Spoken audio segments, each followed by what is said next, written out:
자, 국민의당 이야기를 잠깐 하겠습니다. 참 재밌어요. 국민의당 지금 이 사태는 뭐랄까 상상을 초월하는 아니 미친 거예요. 이야기 좀 꺼내고요. 예, 꺼내십시오. 네, 국민의당의 그 온라인상의 통합, 정확히 말하면 통합은 너무 긍정적인 의미예요.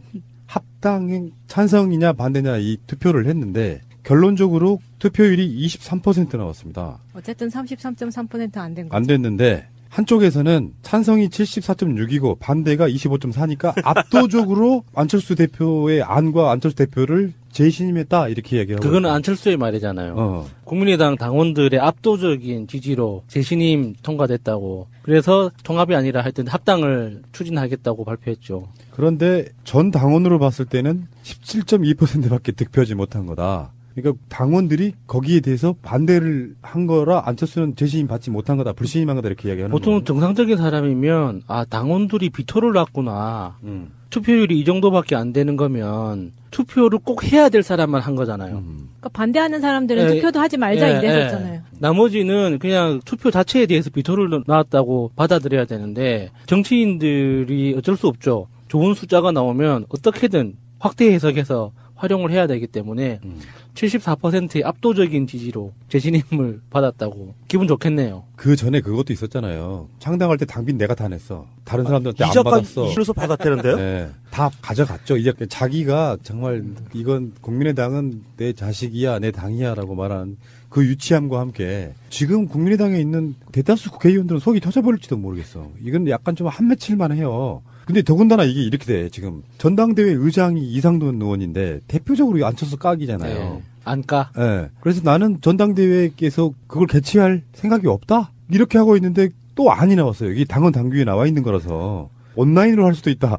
전당대회를. 그러니까 안철수의 이 사고방식이 진짜 좀 아무리 이해를 해주려고 해도 좀 받아들이기 힘든 게 보통 이게 정치 철학에 이런 게 있죠. 형식이 내용을 규정한다라는 말이 있잖아요. 이 형식을 제대로 갖춰질 때 그 내용도 인정받을 수 있다면 이렇게 현실적으로 해석을 하는 건데 그 말에 따르면 설문조사라는 형식을 갖췄기 때문에 그 내용이 74%의 압도적인 지지라고 억지로 해석을 하는 거예요. 그런 식으로 치면은 전당대회도 정확한 형식을 갖췄을 때 자기한테 실질적으로 정당화되는 거거든요. 근데 전당대회는 형식은 상관없고 내용만 당원들이 있으면 전당대회 따위의 형식은 상관없다라는 식으로 또 뒤집어서 주장을 하고 있단 말이죠. 이게 어떻게 받아들여야 될지 정말 힘든 사람이에요. 자, 말 더듬지 마시고 잘 받아들이세요.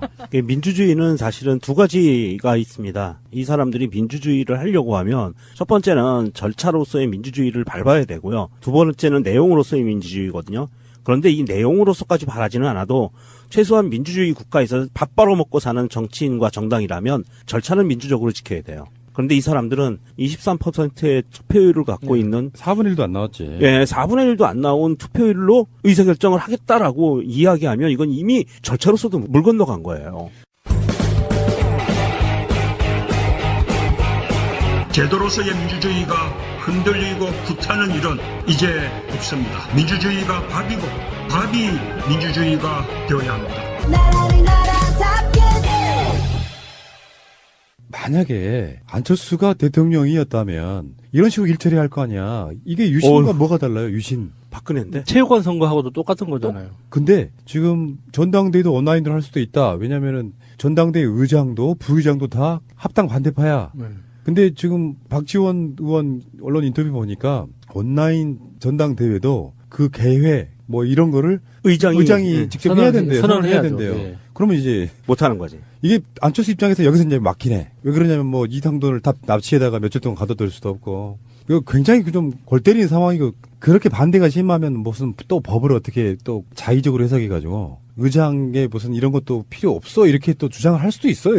이 사람들 보면 지금 이 자체가 그런 거잖아요.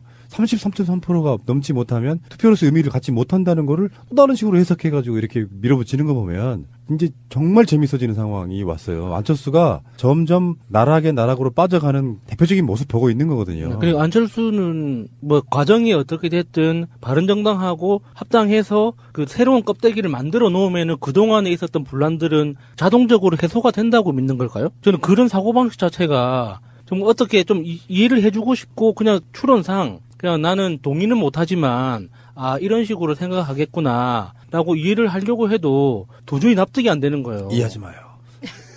이해하게 되면은 저도 안철수처럼 되는 거예요? 이게 1월 달에 지금 두 당이 전당대회가 열릴 가능성이 높다고 하는데 이상돈 위원장이 하던 안 하던을 떠나서 이번에는 열리기는 하는데 아마도 옛날에 용팔이 사건과 같이 강목 든 애들이 뛰어들어서 뭔가 깽판을 놓으면서 진행을 시키려고 하는 그런 게 나올까봐 사실은 걱정이 돼요. 그 용팔이 사건에 대해서 한번 설명을 해주실 수 있을까요? 정당 행사에서 반대파들을 제압하기 위해서 용팔이파라는 깡패들을 조직해서 강목 들고 들어와서 국회의원들을 팬 거예요.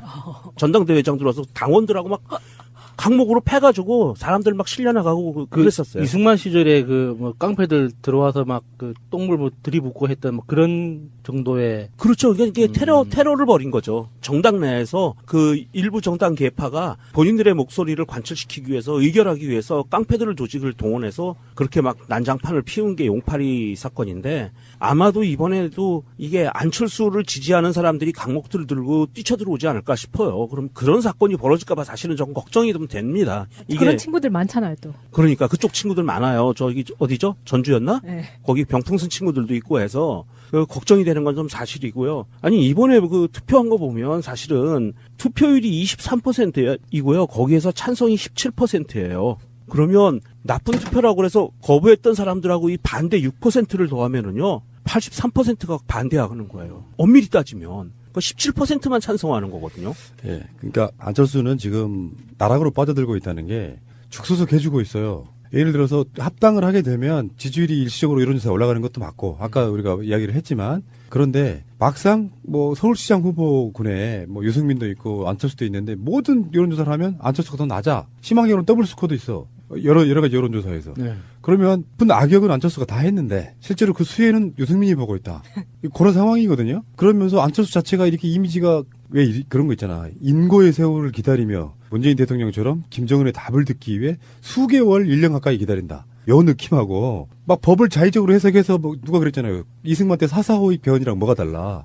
지들 마음대로 해석해 버리는 거잖아요. 네. 이러면 안철수 자체가 만약에 뭐 이런 가정은 좀 별로 하기 쉽진 않은데 문재인 정부가 정치를 좀 잘 못한다거나 민심이 좀 멀어져서 대안이 될 수가 없어요. 그러니까 차라리 안 하는 것이 도움 될 때가 있어요. 정치적인 행보를.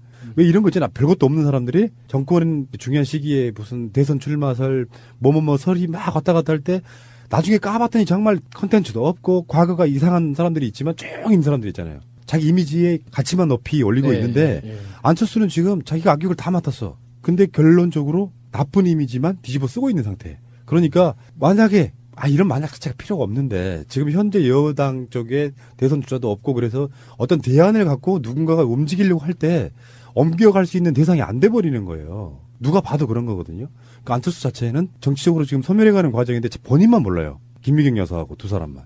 또 한 사람 더 있죠. 이현주. 이현주. 통합 압도적인 찬성. 국민의 기대가 크다. 이현주 이 양반은 왜 침몰하는 배로 낼름 올라탔을까요? 근데 그런 운을 가진 사람들이 있어 보면. 망해가는 쪽에 꼭 올라타가지고 그 망해가는 배와 함께 같이 이렇게 마이너스에서 침몰해가는 사람들을 내가 여러 명 봤습니다. 나 같은 사람이 또 이현주 있구나. 의원 그 요번에 부산시장 출마한다는 설이 있던데 꼭 출마하셨으면 좋겠어요. 돈만 까먹으라고? 아니요, 그러니까 뭔가 좀 저도 좀 뿌듯한 마음을 좀 느끼고 싶어서. 부산시장보다는 저기 경기도지사가 더 현실적이지 않을까요? 경기도지사도 좋고 이렇게 다음 대통령 선거에도 출마를 꼭 하셨으면 좋겠어요. 그러니까요. 예. 나는 유엔 사무총장도 나왔으면 좋겠어. 이현주는 그런 가치가 있어 충분해. 예, 할 수 있어요. 예. 관정으로서 정말 정치권에 몇 안 되는 관정들 있잖아요. 하나씩 하면 잠깐만 이름 좀 하고요. 그 라이언 유여해, 예. 뭐 정미형, 그 전에 사실상의 원조 나경원, 네. 뭐 이현주 이 놀랍고 화려한 계파들 정말 주일 한국 대사로 보내는 거예요. 왜요? 가지고서는 막말로 지전으로 해가지고 일본 애들을 깨갱거리게 만드는 그 유머예요? 국익에 너무 심각한 게 이건 연습이 될 수가 없어. 그런가? 응. 에이, 써먹을 데가 없어. 아니 그러니까 국민의 민심을 못 읽어서라기보다는 이현주가 한 발언이 압도적인 찬성으로 국민의 기대가 크다 이렇게 얘기했잖아요. 그 국민이 누군지는 모르겠지만 국민의당의 그 국민인가 보죠. 아니요, 국민의 국이 아니고 궁. 궁한 사람들 국민의 기대가 크다 하는 게 너무 웃겨가지고 이렇게 여론몰이를 막 자기들끼리 이제 셀프로 자화자찬하면서 네. 해봐야 그게 흔히 말하면 차창 속의 태풍처럼 전혀 영향력도 없고 뭔 뻔소리야. 그러니까 이럴 때 내가 아까 말씀드렸잖아요. 그냥 이현주가 가만히 있으면 잊혀져 간다니까? 꼭 그 사이에 말도 안 되는 말을 툭 섞어가지고 관심을 뚝 받아. 왜냐하면 또 언론들은 이런 사람들의 이야기를 좋아하고 댓글도 굉장히 악플이 많이 달리기 예, 때문에 이런 거 클릭수 많이 나오죠. 은근히 즐기잖아요. 사람들이. 예. 이현주는 또 그게 그렇게 언론으로부터 이용되는지도 몰라. 주변 사람들은 뭐 의원님 화이팅 이런 댓글을 달아주겠죠. 한 3명 정도. 예. 그게 국민의 뜻입니다. 국민의 뜻. 알겠고요. 어쨌건 간에 박지원, 정동영, 천정배, 박정천? 또 사람 이름인 줄 알았네, 순간. 옛날에 왜 그 천신정도 예, 있었고 예, 뭐 많이 있었잖아요. 예. 그렇게 이름 붙이는 거. 그리고 왜 옛날에 새누리당에도 젊은 사람들 있잖아. 남원정, 남경필, 원희룡, 정비영국 그래서 남원정도 있었고. 자, 어쨌건 국민의당의 안철수 씨는 이제 논평하기도 좀 부끄러울 정도예요. 아무것도 없어. 오기와 억지만 남았고요. 단호하게 지금 결의에 차 있는데 제가 2018년 새해맞이 특집 안철수에 대한 대예언을 한번 시전해 보겠습니다. 안철수 올해 안에 정치권에 사라진다. 6월 말 정도? 그렇지는 않을 것 같고 좀 버팅일 거예요. 왜냐하면 계속 자기 합리화를 시킬 거라고 봐요. 그러면 이거는 문재인 정부 집권 1년차 정도까지는 당연한 거 아니야라고 자기를 할 거라고 보는데 그럼 남북 정상회담 그 즈음에. 의외로 유승민에 의해서 벌어지지 않을까. 네. 그럴 확률이 가장 네. 높아요. 유승민 배신자론이 또 다시 그러면. 유승민은 지금 뒤에서 웃고 있다니까 안철수 보면서. 그러니까 안철수가 유승민 밑으로 기어들어가던 유승민과 1대1로 합친 후에 지방선거 끝나고 나면 팽당하고 이 친구가 스스로 유승민을 팽했다고 생각을 할 거예요. 그리고 나서 이번에 이제 홍준표하고 붙으려고 그러는데 홍준표가 그냥 당할 사람은 아니죠. 그러니까 이렇게 한번 보자고. 이쪽 민주 세력 쪽에서는 안철수 지지율이 없잖아요. 지금 현재 없어. 그 국회의원님들이 많다는 호남권에서도 안철수 지지율이 그러니까 국민당 지지율 이런 게 5% 정도밖에 안 나와. 네. 그러면 안철수는 보수로 가고 싶어 하지만 실제로 보수에 있는 사람들이 홍준표보다는 유승민을 더 당이 달라서 그렇지 더 자기들의 대안이라고 생각해요. 네. 그러면 당연히 아까 전에도 말씀드렸지만 우리는 안철수가 MB 아바타인지 뭔지 이렇게 의심을 하고 있지만 일반 국민 정서 속에서는 그냥 민주 세력의 일부일 뿐이에요. 누가 봐도. 그 사람들 입장에서는 적자라고 생각하지 않는다고요. 그러면 그쪽으로 넘어갔을 때 지지율을 만약에 지방선거에서 2위 나는 그런 전략으로 가서 보수의 대안이 되겠다고 가지만 실제로는 누가 봐도 그렇잖아요. 말투나 말하는 거. 대선 토론 때 보면 안철수는 정말 첫인 같고 그 유승민은 나름대로 굉장히 세련돼 보이는 측면이 있었잖아요. 그 스마트함이 안철수하고 비교가 되는데 그쪽으로 넘어가면 두 사람의 지지율 차이는 더 빠질 거라고 보거든요. 근데 안철수는 또 그럴 거 아니에요. 바른 국민당 통합하면 이 당도 내가 나았다고 생각할 거 아니야. 5번째 아들이 되는 건가요? 그러면 거기에 대한 자기 스스로의 아집이랄까요? 내 당이라는 인식 속에 독단적으로 또 운영해. 지금처럼 물론 이제 뭐 중간에 자기 말로는 통합이 되든 안 되든 당대표를 내려놓겠다고 하지만 그렇게 만들어가면 결국엔 유승민이 당대표를 하는 방법도 있을 거 아니에요. 예. 그 방식 속에 의원 숫자는 더 줄어들어 있고 39석이 아니고 뭐 일부는 국민의당 쪽 호남 의원들이 빠져나간다고 보면 당은 더 쪼그라들어 있고 자기는 당대표도 아니고 그 상태에서 유승민이 스포트라이트를 받고 그래서 지방선거 끝나고 나면 가치가 없는 상태로 어쩌면 자기 분에 못 이겨서 정계 은퇴하겠습니다 할지도 몰라요. 저는 그런 가정이 있다고 보고 선거마다 참 놀라운 멘탈로 지금 우리를 놀라게 하시는 안철수 씨인데 사실 좀 안타깝다는 생각도 듭니다. 그냥 V3나 계속 개발하시지. 콘서트라도 그냥 계속 했으면